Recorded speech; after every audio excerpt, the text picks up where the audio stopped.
Welcome to another episode of NBM Talks, a series of the Narrative-Based Medicine Lab, where we speak with individuals who are working at the intersection of literature, medicine, and health.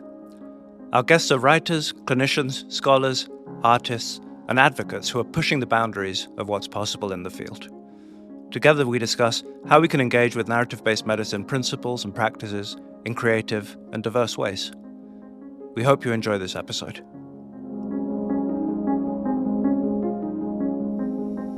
I'm joined today by Sarah de Leeuw. Sarah de Leeuw is a Canadian writer, researcher, and professor. She has authored several publications, including Unmarked, Landscapes Along Highway 16, Frontline, Portraits of Caregivers in Northern British Columbia, Geographies of a Lover, Skeena, and Where It Hurts. De Leeuw grew up in British Columbia and has worked as a tugboat driver, logging camp cook, and journalist. She earned a Bachelor of Fine Arts in Creative Writing from the University of Victoria and a PhD in Cultural and Historical Geography from Queen's University. As Canada Research Chair in Humanities and Health Inequities at the University of Northern British Columbia, her research focuses on colonialism in British Columbia, determinants of Indigenous health, and the impact of medical programs in northern and rural areas. Her work has been recognized with awards including the CBC Literary Award for Creative Nonfiction and the Dorothy Livesay Poetry Prize. In 2017, she was inducted into the Royal Society of Canada. She's also a member of the Narrative-Based Medicine Lab's Advisory Board. Sarah, thank you so much for joining us. Boy, Damien, thanks very much. And special thanks to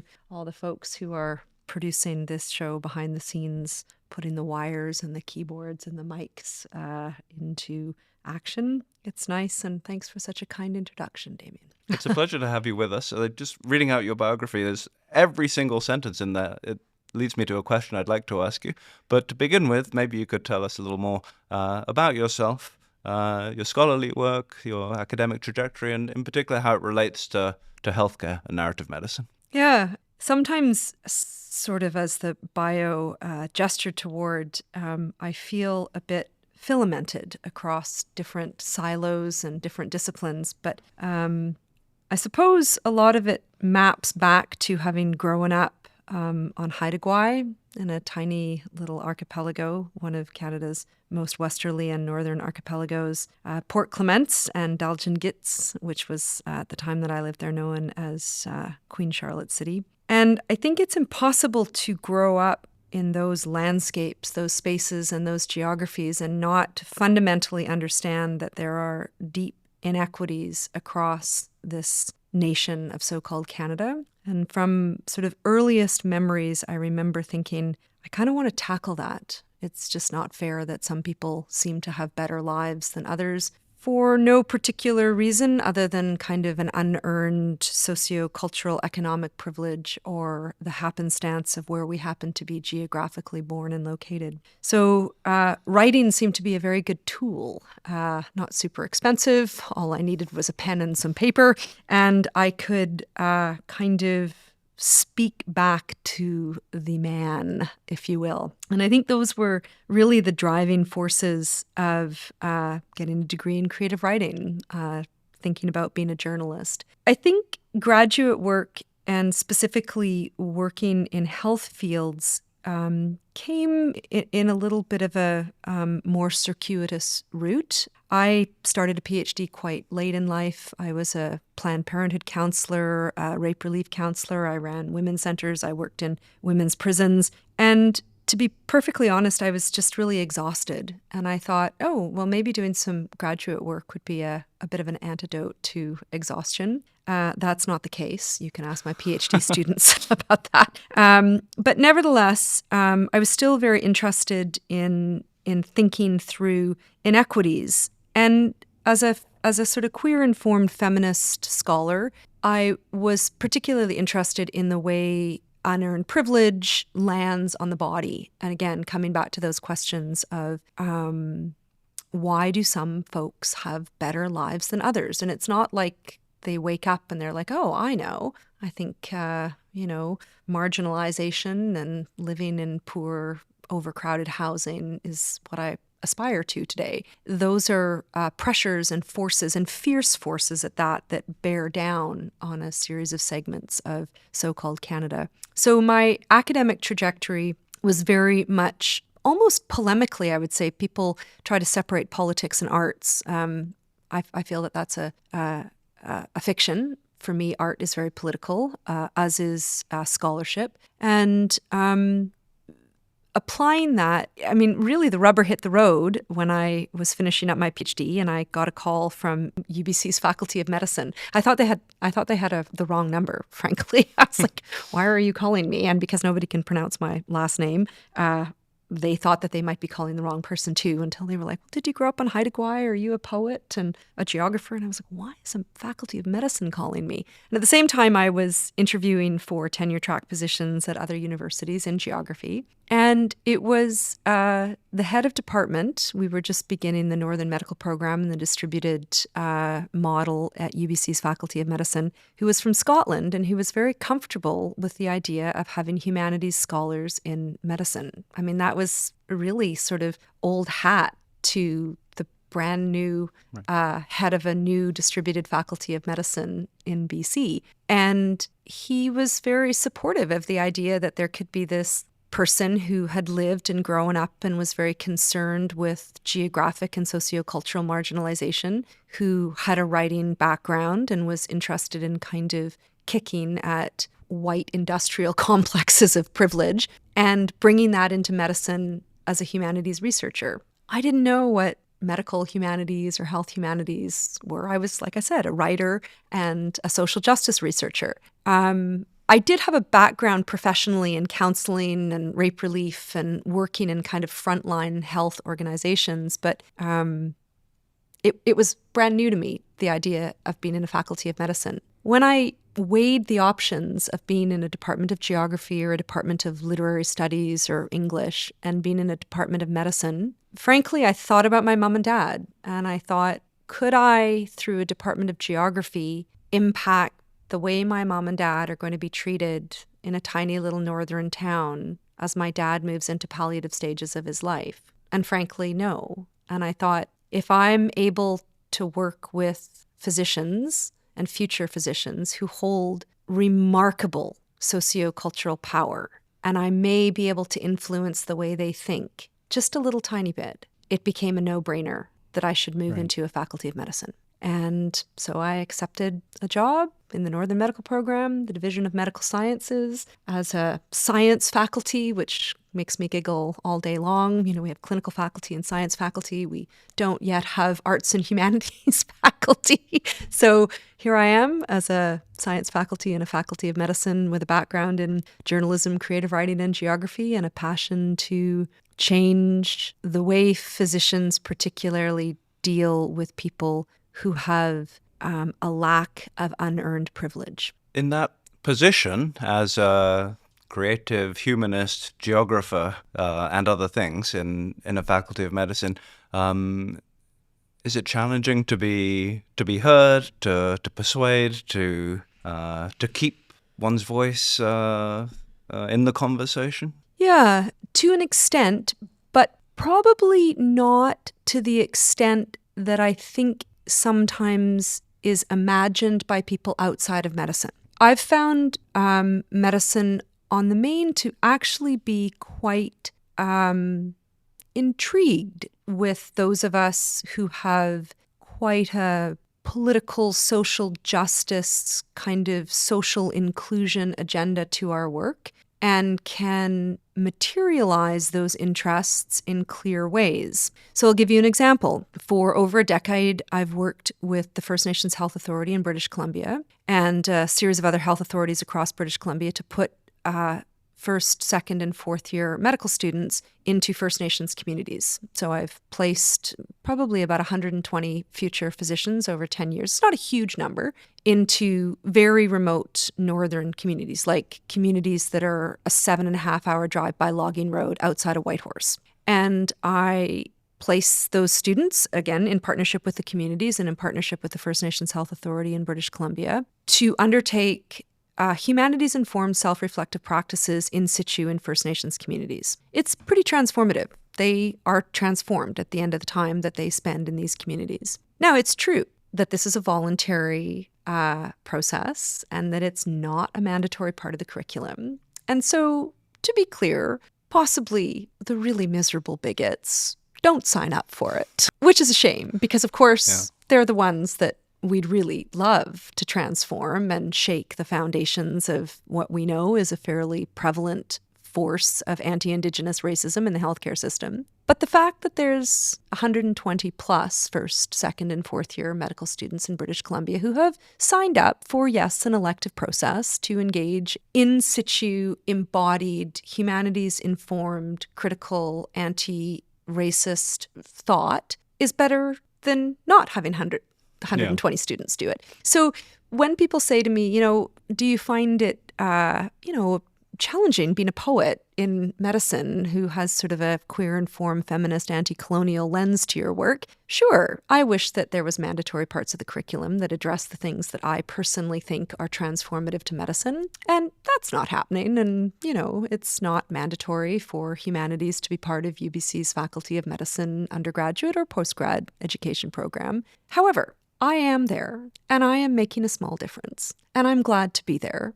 And I'm glad to make the small differences that I feel that I do. And I think battles aren't won in a day. And I think it's better that I'm in a faculty of medicine than in a department of geography, which, it's not to say I don't love departments of geography. I'm going to lecture in one tomorrow. But is it hard? Yes. But it's hard for a reason. And not participating in it wouldn't be the answer either. So I'm not sure that I have a particular antagonism toward my own faculty of medicine, and I've certainly visited other faculties across the country. I mean, I know quite well, with tiny exceptions in this country, that critical anti-racist theory and feminist, queer-informed, critical social discursive theories and humanities-informed work isn't a part of medical education, which frankly is a shame, in my estimation. I think in the next 7 to 20 years, we're going to see a shift in that, because I think increasingly we're realizing that medicine, the part of medicine that can be mechanized, is the part that we spend too much time teaching. And the part of medicine that will never be mechanized, the transformative philosophical and theoretical groundings of the human condition, can't be mechanized. It can't be outsourced to AI. And frankly, it's the foundation of how people care for each other. And I think we will slowly get to that place. It won't happen quickly. It may not even happen in my professional career time. But I hope that the fact that UBC hired a weird poet who grew up on Haida Gwaii to be in the Northern Medical Program, a distributed arm of UBC's Faculty of Medicine, is a good sign. And that's good enough for me right now.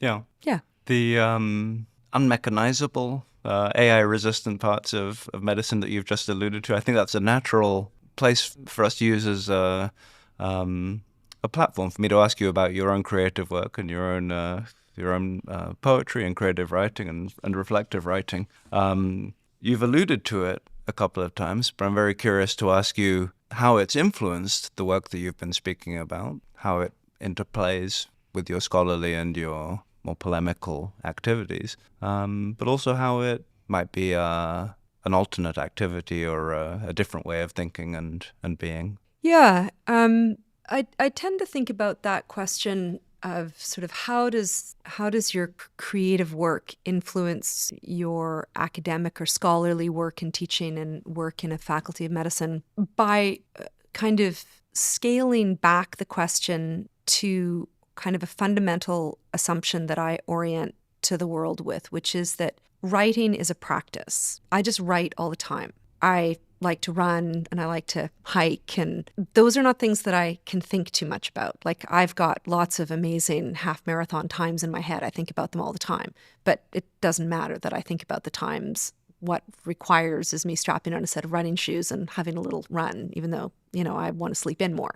And I think writing is the same thing. Like, I just need to write. And so I write creatively. I write essays, I write long poems, I write pieces of creative work, and I publish those. But I also write textbooks and journal articles, and I write emails all the day is long, and I write student assignments, and I write curriculum, and I write, evaluations. But all of that actually is writing. It is taking what's inside my brain through my fingertips, be it a pen or a keyboard, and transforming my thoughts into squiggly little readable legibilities on a screen or a piece of paper. So the act of writing, the practice of writing, the mechanics of producing writing is something that spans all of what I do. I write, and I write poetry, and I write essays, and I write textbooks, and I write articles on reflective practice in medicine and anti-colonial paradigms working with medical students. So my creative work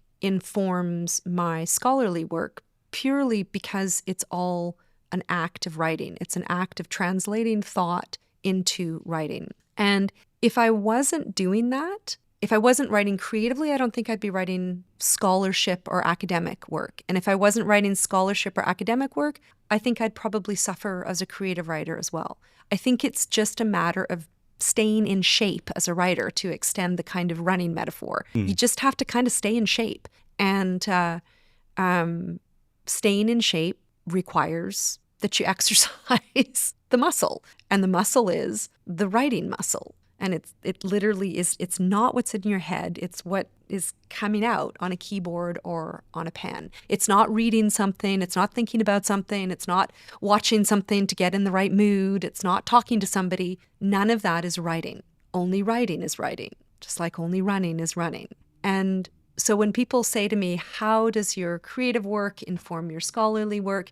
There's an incredibly applied and material practicality to that question, which is the act of writing keeps me in shape for the act of writing. And I write all the time. Of course, there's conceptual and theoretical domains to that question, which is that a lot of my creative work is focused on archival, unearthing, social justice informed kind of investigative long poetry and long essays, which allow me to think through colonial violence in ways that writing a scholarly paper on putting medical students into First Nations communities doesn't allow for. But they inform each other. I think about broader systems of power and how to unsettle kind of a broad white supremacist heteropatriarchal industrial complex. And it helps me to think through it via creative expression, and it helps me to think through it through teaching and through working with residents and undergraduate medical students and professional development with working clinicians and physicians. And it helps me to think about those things poetically and in lyric or narrative essay form as well. So again, there's sort of three domains to the way that creative work informs my academic or professional work. But when you break it down, writing is writing for me, and you got to keep in shape doing it. And then the act of writing assists me theoretically and conceptually to work out the larger problems that really I spend most of my life teaching and thinking about. It's an incredibly liberating reframing of the question, as opposed to the silo of this is creative or this is scholarly and this is writing. Yeah, I've always felt that division is a false duality. I think writing is writing, and it's a tool, and I am quite clear about wanting to deploy that tool in a focused manner toward unsettling what I think are broader social forces that do no one on this planet, no being, human or non-human, any good. They need to come down. We're not going to survive the next several centuries if the socio-cultural and economic structures of post-industrial revolution, colonial expansion don't fall. They don't do anyone any service, and they got to go. And for me, writing is a pretty good tool in efforts to tackle those abominable forces. We have participants and students who are looking to do more of all the things that you're talking about, who are looking to practice in a more, almost a revolutionary way to fix the problems that they're constrained by and oppressed by and trapped by. Yep. But even very pragmatically, people who are looking to follow in your footsteps as a creator who's managed to make a profession of their creative as well as their scholarly work. So I'm just wondering, to someone who comes into the lab and says, I want to do this, I don't have time, I don't know if I have the confidence, where do I begin, what do I do? I mean, I imagine you might say, well, just run, right? Just begin and write. Right. But I don't know. What's your advice to? We have to begin somewhere. In my estimation, there's never any right point to begin. There's just the beginning. And it could be the wrong point. And that's okay. We can start again. But if we don't start, we're never going to start. And I'm never entirely sure about the quagmire and the miasma that kind of glues together in action. There are humans and non-human entities around this globe who have no privilege or luck about wondering where and how to begin. They're thrust into being forced to respond every day of their lives. If that's the case, and I have all of this unearned privilege, why the fear of failing before I've started? I'm not trying to be dismissive of the self-doubt. I'm not trying to disregard the difficulties that sometimes we ourselves pose to ourselves. But when rubber hits the road, only we can overcome that. And I think if we bear in mind that there isn't necessarily a right or a wrong way to overcome it, I'll go back to the analogy of running. Like some people are just never going to run, and that's fine. Like, we have different bodies, we have different physiological components and realities. My PhD supervisor, who I'll shout out to, is a woman named Audrey Kobayashi, who is a phenomenal critical race feminist theorist, also an incredible disabilities activist. I mean, Audrey has mobility constraints. Well, she's never going to run. That's fine. But if she wanted to, do something that she wants to do, only Audrey will be able to start that. And my God, Audrey is an incredible example of somebody who just thought, like, I'm going to do this. And I'm not dismissing or devaluing the immense forces of discrimination and unequal power that bear down on people. My experience tends to be, and I'll be blunt here, particularly in faculties of medicine, we're dealing with quite socioeconomically, geographically, intellectually privileged bodies, and we are simultaneously dealing with a great deal of terror about failure. And frankly, when we have as much power as we do, to drown in self-doubt is possibly a titch myopic. Again, it's a wonderfully helpful and illuminating reframing. So thank you for that. One of many. I don't want to be too blunt or crass about it, but if your biggest problem is a blank page, then you can be grateful for that, right? Yeah. Yeah. I think that's a beautiful and diplomatic summary, Damien. Like, yeah, I don't know what to say to groups of folks who I work with on self-reflective practice and writing and creative expression who, are frankly economically fairly privileged and leading lives that have been enculturated as having work-life balance and that being a very important thing, but they just really can't find the time to write. I'm not quite sure what to say other than I'm sorry. Try to make more time to write, because if that's the worst of your challenges, it seems to me that there's bigger challenges to get busy and write against. Maybe that would be a good way and continuing your analogy, which I love, the running analogy and the comparison, which is so rich and so salient in so many ways. It doesn't have to be about magic or about art or about your soul or about death. If somebody said to you, I don't have time to go for a run, you'd say, well, you probably have 10 minutes. That's right. And man, you don't need to start with a half marathon. Like, just walk down the block. And with a walk down the block, you might after the block. I mean, again, we're dealing with notions of sort of able-bodyism, and I don't want to, my metaphor can be critiqued for its able-bodyist kind of potentially fat-phobic kind of refrain to it. So with those things in mind, but to extend the metaphor nevertheless, try a first step. And if you're really telling me you can't even try a first step, even though, frankly, you're an able-bodied person who just bought yourself a brand new pair of skinnies. I don't know what to say. Yeah. Like, just... Yeah.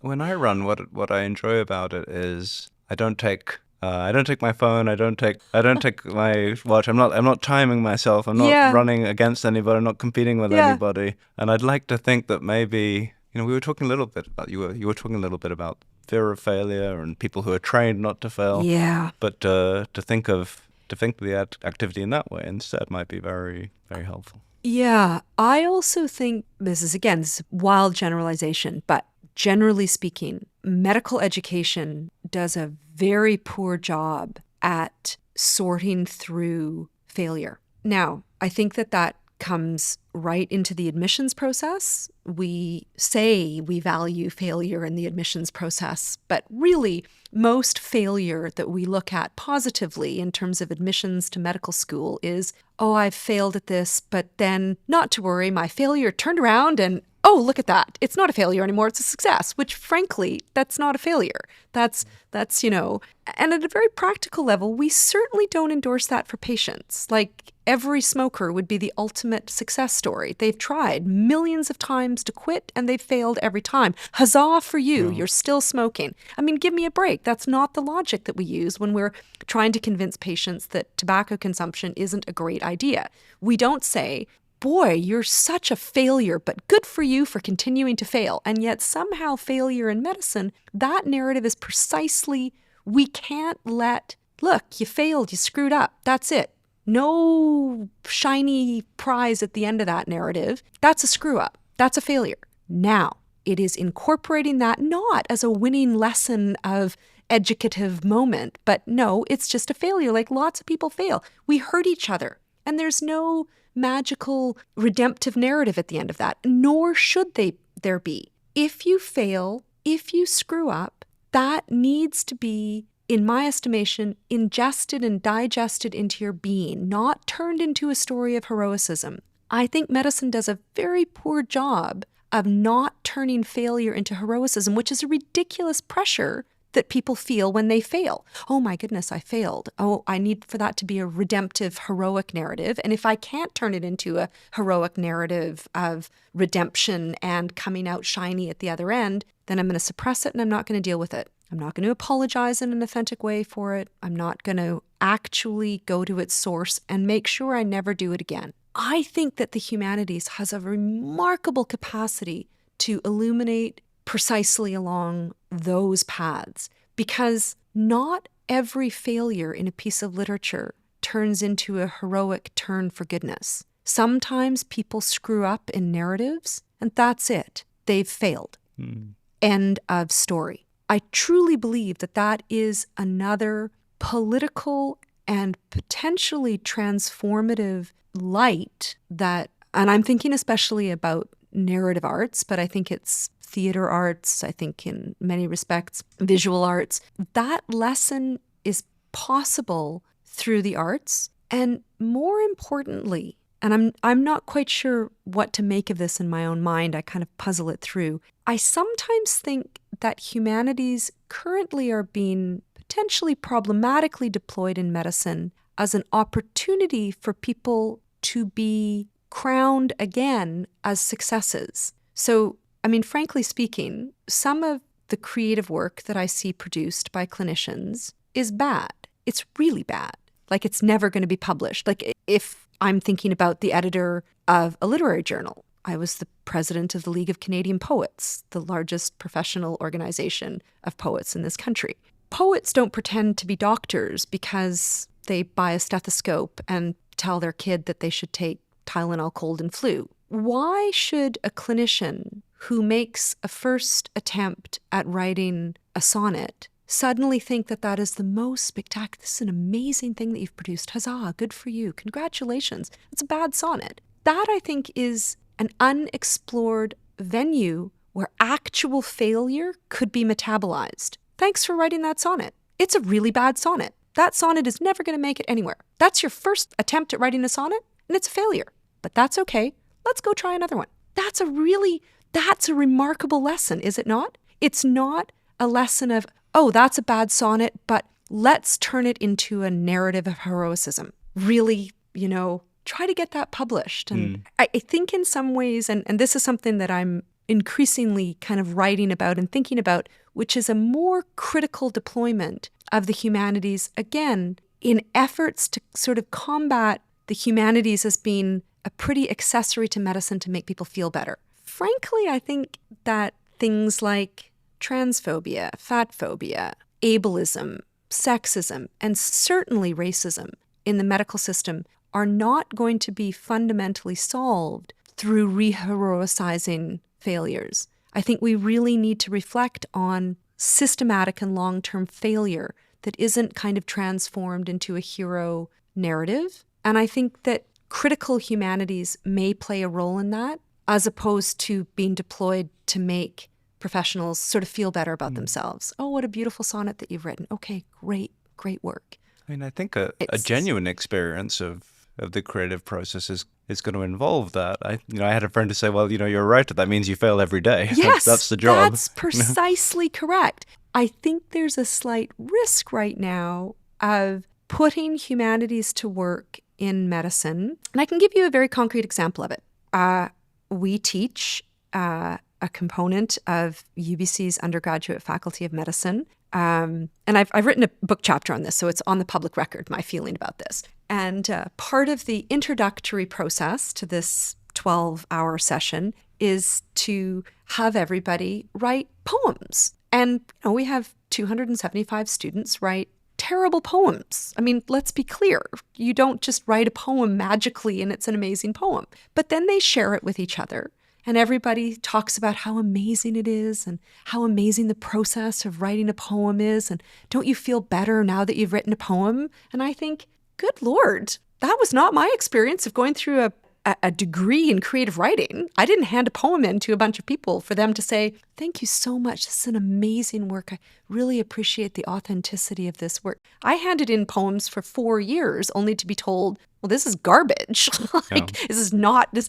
So I'm worried that in medicine, there's a risk of turning one of the world's oldest professions and oldest modes of expression, which is poetics, into an accessory to tell people that now you're an amazing poet as well as a first-year medical student, but you're not. And that's an okay thing. And I just wonder, I think we've veered somewhat from the conversation, but I think we were talking about sort of using humanities in medicine and my own interest in being a humanities researcher.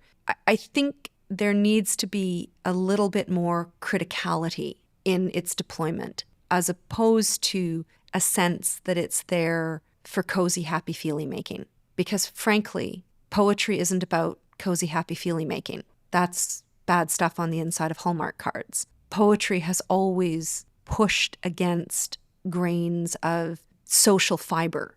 Poetry is an age-old resistance to compliant normativity. And if there isn't at least some part of that when it's deployed in medicine, we are using it as a kind of pretty fetish. And I sure don't love the mode of expression that I take great interest in being used in that fashion. So and that's not to say, to be clear here, I'll just wrap this rant up by saying, for sure, sometimes we just want to jot little things out to make ourselves feel better. That's what our journals are for.